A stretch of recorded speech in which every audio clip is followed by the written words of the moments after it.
अस्सलाम वालेकुम, मैं हूं शाहजेब खानजादा।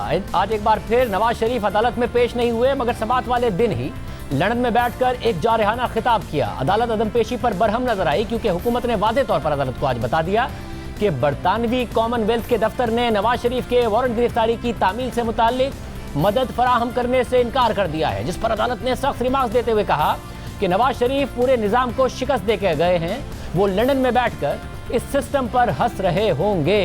आज नवाज शरीफ की सजा के खिलाफ अपीलों की समाअत हुई, मगर मुद्दा एक बार फिर नवाज शरीफ की वापसी था। समाअत के दौरान अदालत ने हुकूमत से सवाल किया कि अदालती अहकामात की तामील से मुताल्लिक क्या पेशरफ्त हुई है, जिस पर एडिशनल अटॉर्नी जनरल ने जवाब दिया कि पाकिस्तानी हाई कमीशन का नुमाइंदा दोबारा एवनफील्ड अपार्टमेंट्स गया, जहां एक शख्स ने वारंट वसूल करने से इनकार कर दिया। इसके अलावा पाकिस्तान हाई कमीशन के हुकाम ने कॉमनवेल्थ के दफ्तर में फ़ोन करके इस बारे में पूछा तो उन्होंने जवाब दिया कि अदालती अहकामात की तामील करवाना उनकी जिम्मेदारी नहीं है, जिस पर बेंच के सरबराह जस्टिस आमिर फारूक ने रिमार्क्स दिए कि इसका मतलब यह है कि उनकी तरफ से कोई मदद नहीं मिलेगी।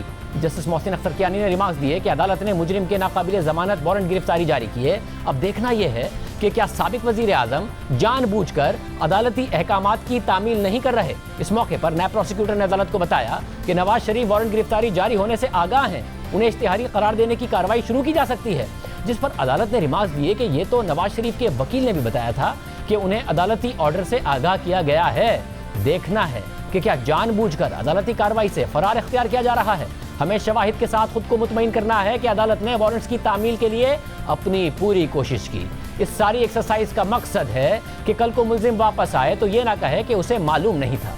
इस मौके पर नायब प्रोसिक्यूटर ने कहा कि मुजरिम खुद को जानबूझकर छुपा रहा है, जिस पर जस्टिस आमिर फारूक ने सवाल किया कि क्या मुजरिम खुद को छुपा रहा है, वो तो पूरी कौम से खिताब कर रहा होता है। इस मौके पर जस्टिस मोहसिन अख्तर कियानी ने रिमार्क्स दिए कि मुल्जिम को पता है कि वो सारे सिस्टम को शिकस्त देकर गया है। मुल्जिम वहां बैठकर पाकिस्तान के सिस्टम पर हंस रहा होगा।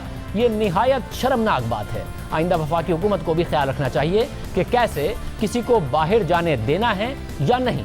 हुकूमत, दफ्तर खारजा और हाई कमीशन मिलकर एक वारंट की तामील करा रहे हैं। जितनी कोशिश एक मुजरिम को वारंट पहुंचाने में लग रही है, कई साइलिन को रिलीफ दिया जा सकता था। अदालत ने वाज़ेह किया कि कल नवाज शरीफ वापस आकर ये नहीं कह सकते कि मुझे वारंट गिरफ्तारी का इल्म नहीं था, या ये मौक़िफ़ इख्तियार नहीं कर सकते कि मुझे मौका नहीं दिया गया। जिसके बाद अदालत ने एवनफील्ड रेफरेंस में नैब की जानिब से नवाज शरीफ की जमानत की मनसूखी की दरख्वास्त पर भी वफाकी हुकूमत को नोटिस जारी करते हुए जवाब तलब कर लिया। जबकि आइंदा समात पर पाकिस्तानी हाई कमीशन के काउंसलर अताशी राव अब्दुल मनान को वीडियो के जरिए बयान रिकॉर्ड कराने की हिदायत कर दी और केस की समात 7 अक्टूबर तक मुलतवी कर दी। पनामा का जब फैसला आया था तो उसमें भी कानूनी सवालात के साथ साथ नवाज शरीफ पर इखलाकी सवालात उठा दिए गए थे।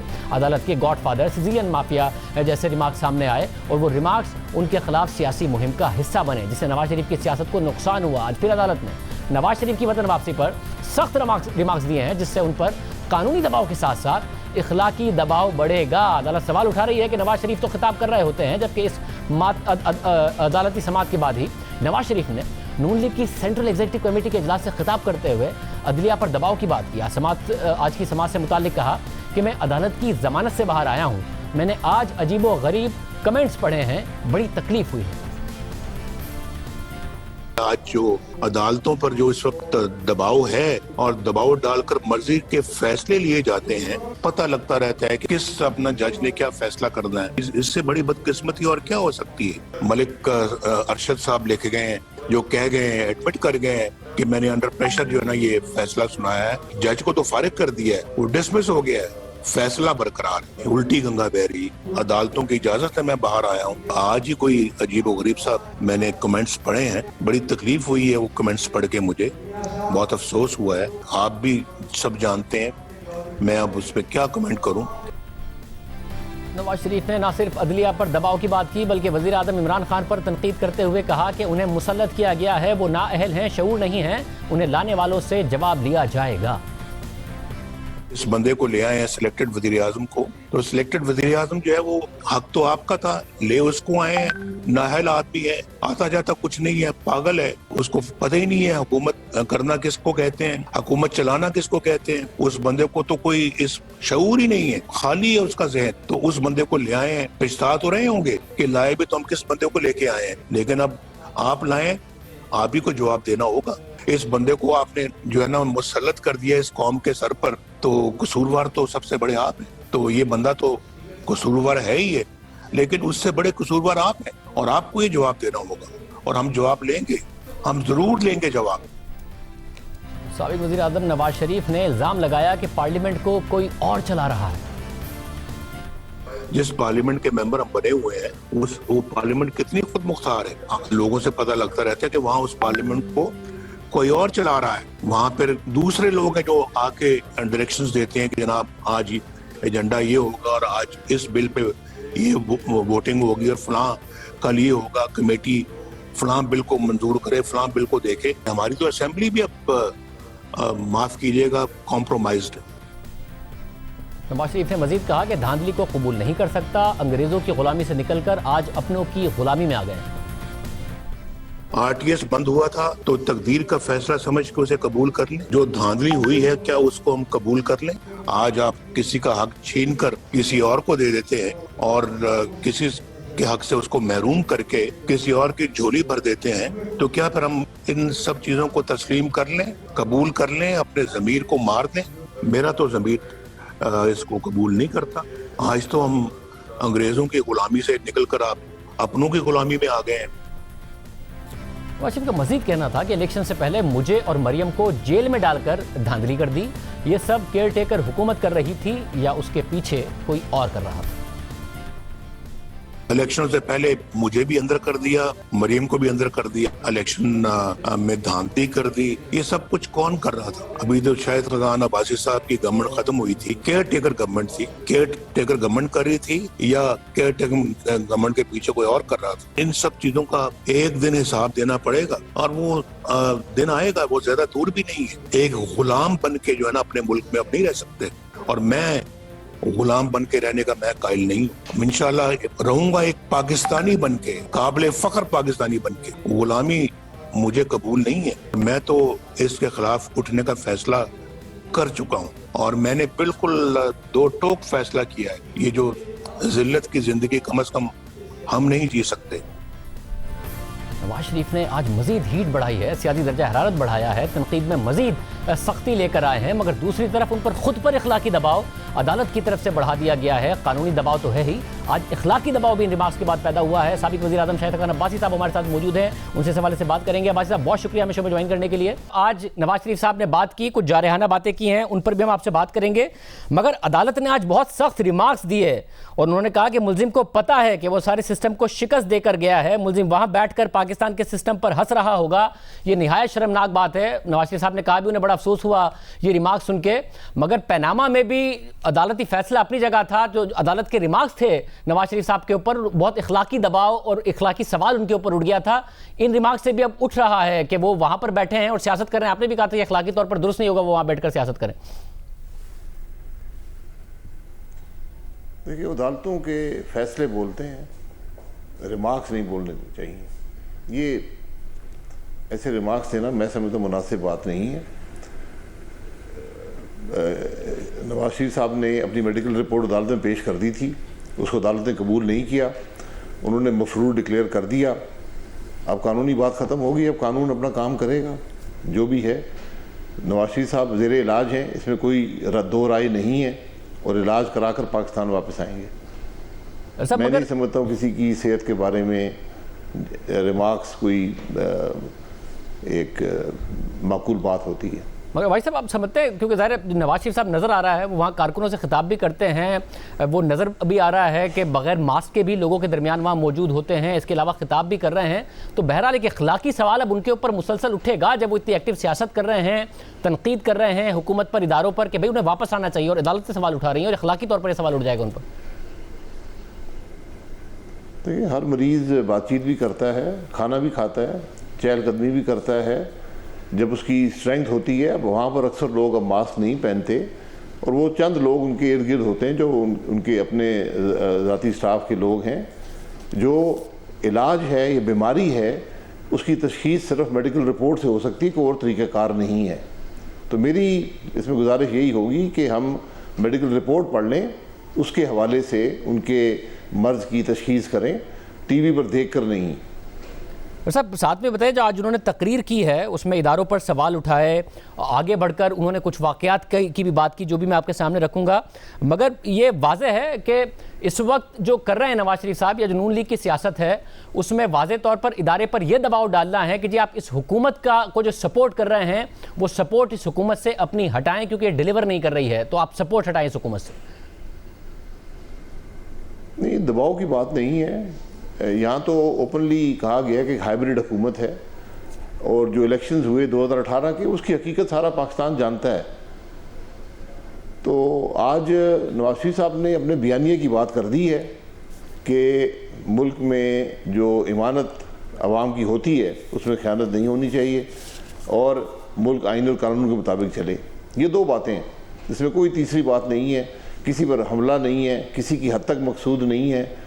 और हमने इसीलिए जो एलामिया था APC का उसमें कहा था कि मुल्क में एक ट्रुथ कमीशन बना दें ताकि ये सारे हकाइक, आज ये बातें कभी यहाँ से निकलती हैं कभी वहाँ से निकलती हैं, कुछ मैं जानता हूँ कुछ आप जानते हैं कुछ दूसरे लोग जानते हैं, सारे हकाइक इकट्ठे कर दें, अवाम के सामने रख दें, अवाम खुद फैसला कर लेगा कि मुल्क में क्या होता रहा है, क्योंकि नुकसान तो हमेशा मुल्क का हुआ है।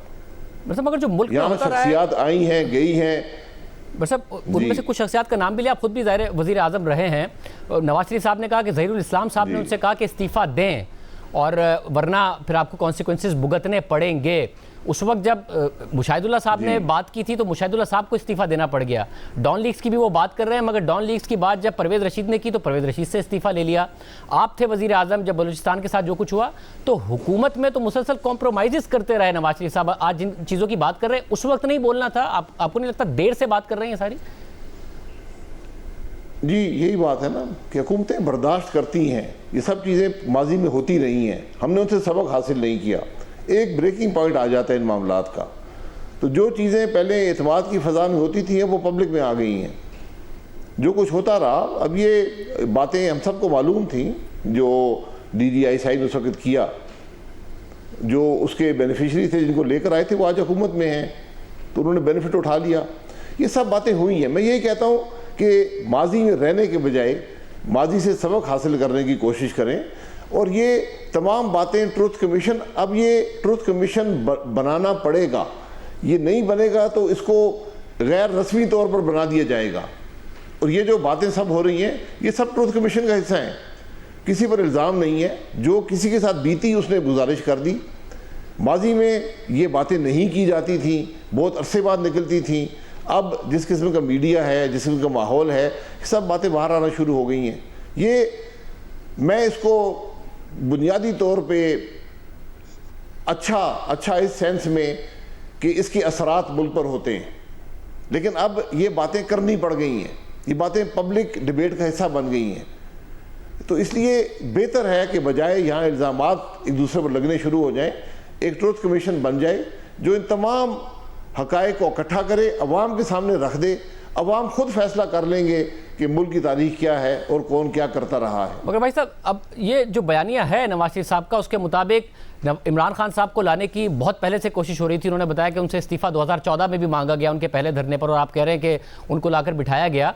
तो अगर इतनी मेहनत से उनको लाया गया है, नवाज शरीफ साहब को इक़्तिदार से बाहर निकालना, फिर आप लोग कहते हैं कि पूरा का पूरा इलेक्शन उनके लिए मैनेज किया गया, तो आपको लगता है कि आप लोगों ने तो अपने राब्ते भी मुनक़ता कर दिए, सीक्रेटली मिलने से भी मना कर दिया, और आपका बयानिया भी इस्टेब्लिशमेंट के ख़िलाफ़ है, तो इससे आपको लगता है कि कोई फासला हो पाएगा हुकूमत और इस्टेब्लिशमेंट के दरमियान, या फासले और कम हो जाएंगे उनके दरमियान? हमारा बयानिया जो है वो किसी के ख़िलाफ़ नहीं है, वो पाकिस्तान के हक़ में है।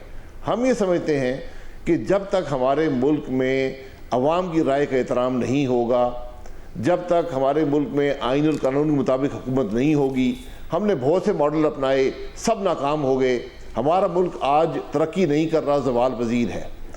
जब तक हम ये बेसिक एग्रीमेंट्स नहीं कर सकेंगे, अवाम को शफाफ इलेक्शन नहीं दे पाएंगे, मुल्क को आइन के मुताबिक नहीं चला पाएंगे, हम तरक्की नहीं कर सकते। ये बुनियादी बयानिया है, इससे मगर कोई पाकिस्तानी इख्तलाफ नहीं करता। ये बुनियादी है तो क्या मुत्तफ़िका भी है? क्योंकि पीपल्स पार्टी और आपके दरमियान माजी बईद में नहीं, माजी करीब में कुछ ऐसे वाक़यात हुए, और आज तो ख्वाजा आसिफ साहब ने कहा उन्हें आज भी ट्रस्ट नहीं है आसिफ अली जरदारी साहब पर। तो आप लोगों को ट्रस्ट है कि पीपल्स पार्टी आपके साथ इस सारे के सारे मामले में खड़ी रहेगी? देखिए, हमें पाकिस्तान के अवाम पे ट्रस्ट है। मैंने पहले कहा ना, ये सब तमाशे हुए। साहब बहुत शुक्रिया। हमारे साथ शाहिद करम अब्बासी साहब मौजूद थे। पीपल्स पार्टी से पूछेंगे कि उनकी इस हवाले से क्या राय है। वो भी क्या नवाज शरीफ साहब के जो आज तकरीर में उन्होंने हीट और बढ़ाई है उसके साथ खड़े या नहीं खड़े। एक ब्रेक के बाद पाकिस्तान पीपल्स पार्टी के सीनियर रहनुमा कमरुज़्ज़मा कायरा साहब हमारे साथ मौजूद हैं। कायरा साहब बहुत शुक्रिया। कायरा साहब, उस दिन एपीसी से खिताब किया था, आज बहुत स्पेसिफिक नाम लेकर बात की है, मगर खिताब अपनी पार्टी से था। अब क्योंकि आप सारे एक ही प्लेटफॉर्म पर एपीसी पर इकट्ठे हैं, साथ खड़ी है पीपल्स पार्टी सख्त बयानिए के जो नवाज शरीफ साहब नाम लेके वाकयात बताकर कर रहे हैं कि हाँ जी ये ठीक है, हम भी साथ खड़े हैं बतौर अपोजिशन। शुक्रिया शाहजेब। पहली बात तो यह है कि मियां साहब ने जो बातें की हैं उसमें कुछ माजी के रेफरेंसेस थे। मैंने आज की उनकी स्पीच तो नहीं सुनी, वो तो उनकी पार्टी का इशू था, बाद में मीडिया पे उसके थोड़े से क्लिप्स देखे। लेकिन जो पहले दिन की स्पीच थी मोर और लेस शायद आज भी वही थी, लेकिन उसमें उन्होंने बुनियादी तौर पे जो बातें कही हैं वो कुछ माजी के हवाले दिए हैं कि माजी में क्या होता रहा। वो 3 बार के वजीर आजम हैं, पाकिस्तान की सियासत को बड़े करीब से देखा है और लाइन के उस तरफ भी रहे हैं। और उन्होंने जो माजी के हवाले दे के तलखी से बातें की हैं वो उनका अपना तजुर्बा है, उनके अपने ऊपर बीतने वाली सूरत हाल है। अदलिया से जो गिला है वो भी कोई गलत नहीं है, लेकिन जो मैं उसका क्रक्स निकालना चाहूं, जो मेरे ज़हन में आता है, हो सकता है मैं दुरुस्त हूं, हो सकता है ना हूं, लेकिन जो मैं समझ पाता हूं वो ये है कि मियां साहब इस मुल्क के अंदर आईनी स्ट्रक्चर को मजबूत ढांचा देखना चाहते हैं और पाकिस्तान के अंदर एक आईनी हुक्मरानी देखना चाहते हैं। तो उन्होंने जो बातें कही हैं वो ये है कि इस मुल्क को चलाने के लिए आईनी ढांचे के अंदर रह के सबको काम करने की जरूरत है। यही वो वाहिद रास्ता है जिस पे चल के तमाम अक़वाम ने तरक्की पाई है, और ये बात पीपल्स पार्टी पिछले 45-47 साल से कह रही है। अब नजर आ रहा है कि ऑपोजिशन इदारों से ये कह रही है कि इस हुकूमत को जो आपकी सपोर्ट है उसे विड्रॉ कीजिए, कि उस पर एक प्रेशर डाल रहे हैं जो बयानिया उनकी तरफ से बनाया जा रहा है। आपको लगता है सब में, जब नवाज शरीफ साहब ने तो अपनी पार्टी को यह भी कह दिया कि अब खुफिया मुलाकात भी नहीं होगी, पार्टी की मर्जी के बगैर कोई मुलाकात नहीं होगी, ये सब चीज़ों में आपको लगता है कि इसका कोई काउंटर प्रोडक्टिव होगा या इसका कोई फर्क पड़ेगा और मस्बत आप लोगों को असर मिलेगा, या इसका उल्टा असर पड़ेगा? शाहजेब साहब ये फरमाइए, आपने कहा कि कोशिश की जा रही है, मियां साहब कहते हैं कि आप लाए हैं और आप अब पीछे हटिए। अगर ये बात दुरुस्त है जो मियां साहब कह रहे हैं, हम भी सारे कह रहे हैं कि ये इलेक्शन फेयर नहीं है, तो फिर ये क्या मुतालबा नामुनासिब है? क्या पीछे हटिए, आपका जो आईनी किरदार है वो अदा कीजिए। आपको अगर हुकूमत वक्त दिफा की बात करती है तो दिफा कीजिए। इंटरनली कहीं उनको जरूरत पड़ती है, कहीं इमरजेंसी की सूरत हाल है, फ्लड्स है, खुदा न खास्ता और सूरत है, एक्सट्रीम सिक्योरिटी सूरत हाल में अगर आपको मदद तलब की जाती है तो बिल्कुल हुकूमत वक्त का कहना मानिए, लेकिन जो काम आपका आईनी तौर पे नहीं है वो नहीं करना चाहिए। क्या अगर ऐसा है तो क्या हमें ये मुतालबा नहीं करना चाहिए? ज़ाहिर है गिलानी साहब की भी शिकायत थी, फिर नवाज शरीफ साहब की भी ये शिकायत थी कि जी हमें इदारे कमज़ोर करते हैं, हुकूमत नहीं करने देते। यहाँ तो उलट है, यहाँ पर वज़ीर आज़म कह रहे इदारे मेरे साथ खड़े हैं और जो मैं कहता हूँ वही करते हैं। तो आप लोगों की तो शिकायत थी, यहाँ पर खुद जमहूरी हुकूमत कह रही है कि जी हम इदारे मेरे साथ हैं और हर पॉलिसी मेरे कहने से बनती है। देखिए, मियां साहब का भी माजी का तजर्बा मुख्तलिफ था, लेकिन अब उनको समझ आ गई, उन्होंने भी बहुत सारे तजर्बात करके देख लिया। मैंने गुजारिश की ना, खान साहब अभी नए आए हैं, उनको अंदाजा नहीं है, लेकिन हमारा ये भी शाहजेब इशू नहीं है। हम ये कहते हैं कि क्या शाहजेब खानजादा को ये इल्म नहीं है कि क्या मुदाखलत हो रही है? क्या आपको नहीं पता कि एजेंसियां क्या कर रही? क्या आपको नहीं पता कि पार्लियामान के अंदर क्या हो रहा है? क्या आपका ये गिला नहीं है मीडिया का कि हमारा गला घोंटा जा रहा है? क्या आप लोग ये नहीं कहते रोज कि जितनी पाबंदियां आज हम पे हैं इससे पहले नहीं थी? तो ये कौन लगा रहा? ये क्यों हो रहा है? आप सबका फिर इसमें म्यूचुअल ट्रस्ट भी है, क्योंकि ज़ाहिर माजी करीब के वाकयात हैं जिसमें आप लोगों का म्यूचुअल ट्रस्ट नहीं था, बलूचिस्तान की हुकूमत हो, सेनेट के मामलात हो, अब है कि हम एक ही तरीके से मुत्तहिद होकर ये काम कराएंगे। ख्वाजा आसिफ साहब ने तो कह दिया उन्हें आसिफ जरदारी साहब पर ट्रस्ट नहीं है, अपनी ज़ात की हद तक उन्होंने बात की है, तो है आप लोगों का आपस में ट्रस्ट? देखिए, गुजारिश ये है कि ट्रस्ट माजी के हवाले से देखा जाए तो ट्रस्ट नहीं होगा, लेकिन आप माजी में तो खड़े नहीं रह सकते। हर जमात अपने अपने तौर पे अपने अपने तय उन्होंने माजी से सीखा है। कोई छुपा हुआ है कि गुलाम इसाक खान और असलम बेग साहब के दरमियान क्या बातें थी? कोई छुपा हुआ है कि जनरल असद दुरानी ने क्या कहा? पाकिस्तान की तारीख है कि हमीद गुल साहब क्या फरमाया करते थे? पाकिस्तान की तारीख है, मगर कायरा साहब इससे आगे बढ़, लेकिन शाहजेब एक मिनट, लेकिन मेरे और आपके लिए एक तमानियत का बायस है कि आज हमारा कमांडर इन चीफ कह रहा है कि हमें सियासत में मत घसीटें, हम सियासत में नहीं आना चाहते। ये मेरे लिए म्यूजिक टू ईयर्स है। अब अगर वो डेमोन्स्ट्रेट कर दें, सियासी जमातें अपनी विल, अपने वादे वो डेमोन्स्ट्रेट करें, लोगों के साथ कमिटमेंट को वो डेमोन्स्ट्रेट करें, अपने अंदर डेमोक्रेसी को डेमोन्स्ट्रेट करें, अदलिया अपने फैसलों के जरिए इंसाफ डेमोन्स्ट्रेट करे, मीडिया डेमोन्स्ट्रेट करे, तो सिविल सर्विस जो है वो डेमोन्स्ट्रेट करे। ये डेमोन्स्ट्रेशन लोगों को ट्रस्ट दिलाएगी, अदरवाइज कोई रास्ता नहीं। अच्छा खैर साहब, आपको इस सारे के सारे प्रोसेस में अगर आप नून लीग के पास लूज करने के लिए कुछ नहीं है, ना कोई हुकूमत है, आपके पास सिंध की हुकूमत है, दूसरी तरफ आपके ऊपर केसेस हैं, तो क्या आप सिंध की हुकूमत कुर्बान करने के लिए इस प्लेटफॉर्म पर तैयार होंगे, या फिर अपने केसेस में अगर आपको रिलीफ मिलता है तो आप इस प्लेटफॉर्म से पीछे हटने को तैयार होंगे? इसका मतलब है कि अगर हमें कोई रिलीफ देता है तो जो दावे हम कर रहे हैं आज खड़े होकर वो दुरुस्त है। ये देखिए ना, ये बड़ा ट्रिकी सा मामला है, बड़ा टेढ़ा मामला है। अगर हमें रिलीफ दिया, कैसे रिलीफ दिया जाता है? कोई देने वाला है ना, वो कौन है? वो कौन सी इनविजिबल फोर्स है? वो तो आपको पता है ना अच्छे से, बलूचिस्तान की हुकूमत कैसे गिरी, कैसे संजरानी साहब चेयरमैन सेनेट बने, आपको अच्छे से पता है। वो अपने उसी तजर्बे की बुनियाद पे ही कह रहा हूं कि गलतियां सबसे हुई हैं। हेलो जी जी, तो ये शाहजेब साहब, जी आप कह रहे हैं गलतियां सबसे हुई हैं, आइंदा आप गलती नहीं दोहराएंगे? नहीं देखिए ना, मैं कह रहा हूं कि मैं इंसान हूं, गलतियां फिर भी मुझसे होनी है, मैं फरिश्ता तो नहीं बन रहा ना। लेकिन अपने तजुर्बे से इंसान का कमाल ये होता है कि वो गलतियां सीखता चला जाता है और गलतियां कम करता है। गलतियां फिर भी इंसान से हो जाती है, उसकी नीयत गलती ना करने की होनी चाहिए। और मेरे पास कोई वजह नहीं है कि मैं इस बात को ना मानूं मियां नवाज शरीफ की कि अब मैं ऐसी गलती नहीं करूंगा। मियां नवाज शरीफ साहब के पास कोई वजह नहीं है ऐसी कि वो आसिफ जरदारी साहब की बात ना माने। मेरे और आप सब के पास कोई ऐसी वजह नहीं है कि हम अपने कमांडर इन चीफ की बात ना माने। तो हम सबको एक दूसरे पे ट्रस्ट करके ही आगे बढ़ना पड़ेगा। आपको अपनी क़यादत पे भी ट्रस्ट है ना, कह रहा बढ़ा जा सकता। आपको अपनी क़यादत पर भी ट्रस्ट है ना कि वो डील नहीं कर लेंगे अपने केसेस में रिलीफ के लिए? देखिए, मैं तो गुजारिश कर रहा हूं शाहजेब कि आज जो हम मुतालबा कर रहे हैं पीपल्स पार्टी का, क्या ये कंसिस्टेंट स्टैंड नहीं रहा? मेमो स्कैंडल के बाद भी क्या पीपल्स पार्टी ने आईनी ढांचे के अंदर रहने की बात नहीं की? सिक्योरिटी रिस्क कहलवाने के बावजूद हमने ये बात नहीं की? हमने कोड़े, खांसियां, फांसियां, जेलें झीलने के बाद क्या ये बात नहीं की? हम कोई यार ये बिल्कुल दरमियान में आपसे गलतियां हुई और आप उन रहनुमाओं में से हैं जो उस गलती को मानते हैं, इसलिए मैं जाहिर है उस पर तो आपसे नहीं कहूंगा कि आप दोबारा भी माने, मगर गलतियां हुई इसलिए मैं कह रहा हूं कि आप वो नहीं दोहराएंगे। इनकारी नहीं हूं मैं, कह रहा हूं आइंदा भी गलतियां होने का इम्कान है। गलती होनी चाहिए, तो कैसा इंटेंशन नहीं होनी चाहिए। कह रहा था फिर अगर केसेस में रिलीफ मिल गया, कोई डील हो गई, तो ये गलती हो गई फिर दोबारा तो क्या होगा? मैं शायद आपसे गुजारिश करूंगा कि पीपल्स पार्टी के माजी को देख के बात करें। क्या हमने किसी भी सूरत में, भले बड़ा इल्जाम है मोहतरमा बेनजीर भुट्टो पे लगाया जाता है कि जी अब उन्होंने डील की, उन्होंने एनआरओ किया, उन्होंने ये किया। एनआरओ मुशर्रफ ने किया था, हमने नहीं किया था। उस वक्त एक ऑर्डिनेंस आया, लेकिन वो पाकिस्तान के अंदर जमहूरी प्रोसेस को ठीक करने और रेल पे लाने के लिए था। वैसे बहुत शुक्रिया, हमारे साथ कायरा साहब मौजूद थे, शिबली फराज साहब हमारे साथ मौजूद होंगे। अब हुकूमत इतने सख्त अदालती रिमार्क्स के बाद नवाज शरीफ साहब को वापस लाने की क्या तैयारी कर रही है, एक ब्रेक के बाद।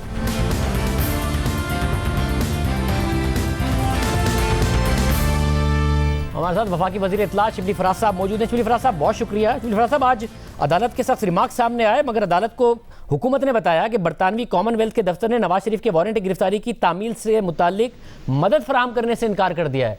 अब आपकी काबीना में भी बात हुई, अगर वहां से मदद नहीं मिल रही है, नवाज शरीफ साहब तकारीर कर रहे हैं, आज भी उनकी तरफ से की गई, कैसे वापस लाएंगे, क्या लाएमल बनाया है? देखिए शाहजेब, बात यह है कि इसमें इसके दो पहलू हैं। एक जो है इसका कानूनी पहलू है और दूसरा इसका जो है वो इखलाकी पहलू है। तो इखलाकी पहलू को तो पाकिस्तान मुस्लिम लीग नून या नवाज शरीफ उसको तो वो समझ नहीं पाते हैं या उसकी कोई परवाह नहीं है। अब जो कानूनी हमारे पास ऑप्शंस हैं वो जाहिर है कि हमने उन्हीं को इस्तेमाल करना है, जिसमें कि जो बेसिकली जो जज साहब की जो वो थी इंस्ट्रक्शन थी वो यही थी कि हमारा जो एम्बेसी का जो स्टाफ है उन्होंने वहां पे डिलीवर करने की कोशिश की, लेकिन वो उन्होंने उसको रिसीव करने से इनकार कर दिया। तो बुनियादी तौर पे जो अदालत का मकसद था वो यही था कि ये प्रूफ हो सके कि आपने कोशिश की है और आपने जो मतलूब है वो इससे बाखबर है कि उसको वारंट उसके खिलाफ आया है। अब हम जो है तो ज़ाहिर है बरतानवी हुकूमत से भी हम राब्ते में हैं और हम तो अपनी तरफ से कोशिश करेंगे, लेकिन असल चीज़ तो यही है कि एक शख्स जो कि कानून से फरार इख्तियार कर चुका है जिसका कि जज साहब के कमेंट से बड़ा जाहिर होता है, जो कि बेसिकली हर उस कानून की एहतराम करने वाले या उस बाज़मीर शख्स की एक आवाज़ है जो कि जस्टिस कियानी साहब ने दी। वो यही है कि इससे आप ये क्या साबित करना चाहते हैं कि आपने पूरे सिस्टम को, आपने पूरी कौम को, कानून को धोखा देकर, मगर शरीफ साहब ये जरा अदालत ने रिमार्क्स दिए, मगर ये वाजे कर रही है नून लीग कि वो अपना इलाज कराकर ही वापस आएंगे। तो आपको लग रहा है कि कोई ऐसा फिर कानूनी ऑप्शन है नहीं हुकूमत के पास कि उन्हें लाया जा सके उनकी मर्जी के बगैर? एज ऑफ नाउ कोई ऑप्शन नहीं है। देखिए, इसके साथ साथ ये वो अपनी जगह पे जो कानूनी तकाजे हैं वो हम पूरी करेंगे, और जो भी हमारी बस में है कानूनी तौर पे उनको वापस लाने में हम वो कोई उसमें कोताही नहीं बरतेंगे। लेकिन ये फैक्ट तो रहता है ना शाहजेब कि एक शख्स है जो कि अपने आप को डेमोक्रेसी का चैंपियन कहता है, वो शख्स है जो इस वक्त एक रूप बदला हुआ है उसने जमहूरियत का चैंपियन होने का, वो कानून से फरार करता है। How does that work? ये किस तरह चलता है? उनको तो किसी आर्टिकल या किसी नज़म लिखने पे उनको उनके पीछे वारंट्स नहीं है या उनको सजा नहीं मिली है, उनको तो खुर्द बुर्द और उन पे कन्विक्शन हुई है जिसकी वजह से वो अपना कानून से फरार इख्तियार की हुई या उन पे मुकदमे चल रहे हैं। तो ये कैसे हो सकता है कि एक ऐसा लीडर जो कि कानून से भागा हुआ है, मुझे तो कोई फर्क नहीं नजर आता जो कि ये दूसरा जो बंदा जो आजकल भागा हुआ है, जो भी उसका नाम है, वो मोटरवे वाला, वो, और इसमें तो मुझे कोई फर्क नजर नहीं आता क्योंकि दोनों कानून से मादा के साथ आप जनरल मुशर्रफ से मुवाजना भी कर सकते हैं कि वो भी भागे हुए हैं, ये भी भागे हुए हैं। एक ऐसे मुकदमे से ना मुवाजना कीजिए, आपको पता है कि उसके क्या है कि जनरल मुशर्रफ से मुवाजना कर लीजिए, उस पर भी सवाल आपकी हुकूमत पे उनका भी उठता है कि उनके बारे में आपका क्या ख्याल है जनरल मुशर्रफ के बारे में? आप देखिए, कंपेयर नहीं करें। इस वक्त बात हो रही है नवाज शरीफ की, पहले आप अपना हिसाब तो दें। अगर हम आप हिसाब कंपेयर तो आपने किया था, तो मैंने आपको एक बेहतर कंपैरिजन बता दिया कि उनके ऊपर आप नहीं आवाज उठाते हैं। कंपैरिजन आपने किया था। शाहजेब, मैं तो इंसिस्ट करूंगा क्योंकि कानून उसने मुल्क की इकोनॉमी के साथ किया और इसने किसी वो ज्यादती की, इन्होंने मुल्क के साथ अदालत को दोनों ने मफरूर करार दिया हुआ है। मैं फिर इंसिस्ट करूंगा, एक बहुत हसास वाकया है वो, उसके बारे में इस तरीके से ना लिंक कीजिए। मुशर्रफ दोनों मफरूर हैं। मैंने कह दिया, आप, मैं रिस्पेक्ट करता हूं जो आप बात कर रहे हैं। Fine, we move on. तो सर फिर मुझे ये बताइए, ऑपोजिशन को क्या इंगेज करेंगे? ऑपोजिशन को इंगेज करेंगे या नहीं करेंगे? जो जा रही है, सड़कों पर आने जा रही है, क्या आप लोगों ने कोई स्ट्रेटजी बनाई है? कल कोई कमेटी की भी बात आ रही थी। जी देखिए शाहजेब, इसमें यह है कि वी आर अ पॉलिटिकल, हम एक सियासी जमात है और हम चाहते हैं कि जो चीज़ों को मैनेज किया जाए वो सियासत पे, लेकिन सियासत एक चीज़ है और दूसरी जो क्रिमिनल एक्टिविटीज़ हैं वो एक अलग चीज़ है। हमने प्राइम मिनिस्टर इमरान खान ने उस दिन भी अपने असेंबली में ये कहा था कि अपोजिशन के साथ हर चीज़ पे बात हो सकती है, लेकिन कंप्रोमाइज करप्शन पे नहीं हो सकता। इसके अलावा इसलिए हमने जो हमारे सीनियर लीडर्स हैं जो कि पॉलिटिकली ज्यादा एक तजुर्बा रखते हैं, उनकी टीम बनी है और वो बिल्कुल एंगेज करेंगे, हर ऑपोजिशन पार्टी के साथ वो एंगेज करेंगे और उसमें जो है वो अपना जो भी एक तरीका होता है जो सियासी जमातों में एक सियासी इश्यूज पे होता है उसमें हम करेंगे। बिकॉज हम ये बस बात है, आप कह रहे हैं कि मुज़ाकरात के लिए दरवाजे बंद नहीं किए हुए हैं हुकूमत ने, मुज़ाकरात करेंगे कि आप सड़कों पर ना आए। हम ये कहते हैं शाहजेब, पॉइंट बड़ा क्लियर है, हमारी पार्टी का मौका बड़ा क्लियर है।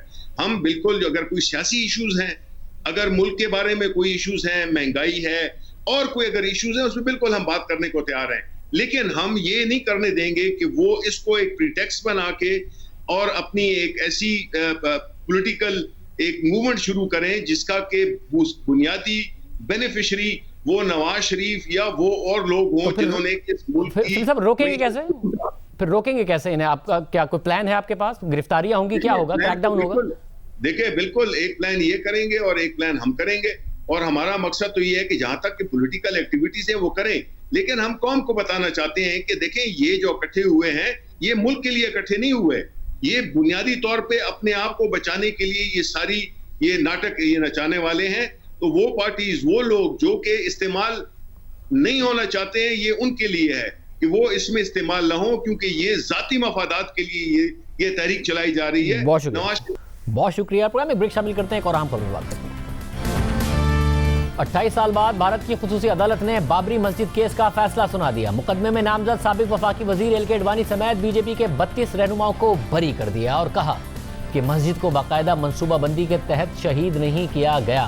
पाकिस्तान ने भारतीय अदालत के इस फैसले की मजम्मत की। भारतीय अदालतों से मुसलसल ऐसे फैसले सामने आ रहे हैं जो ये साबित कर रहे हैं कि अदालतें इंतहा पसंदों के दबाव में हैं, इंतहा पसंद हुकूमत के दबाव में हैं। अदालतों का काम तो बुनियादी इंसानी हुकूक का तहफ़्फ़ुज़ होता है। अदालतें कानून की हुक्मरानी को यकीनी बनाती हैं, जमहूरियत की मुहाफ़िज़ होती हैं, अवामी मुफाद का ख्याल करती हैं। जब कोई इदारा अपने इख्तियारात से तजावुज़ करे या कोई हुक्मरान अपने इख्तियारात से तजावुज़ करे और अवाम के हुकूक की पामाली करे तो अवाम की तवक्को अदालतों से जुड़ जाती है। और जब अदालतें ये काम छोड़ दें और फाशिस्ट हुक्मरान के आगे घुटने टेक दें तो फिर मुआशरा तबाही की तरफ बढ़ता है।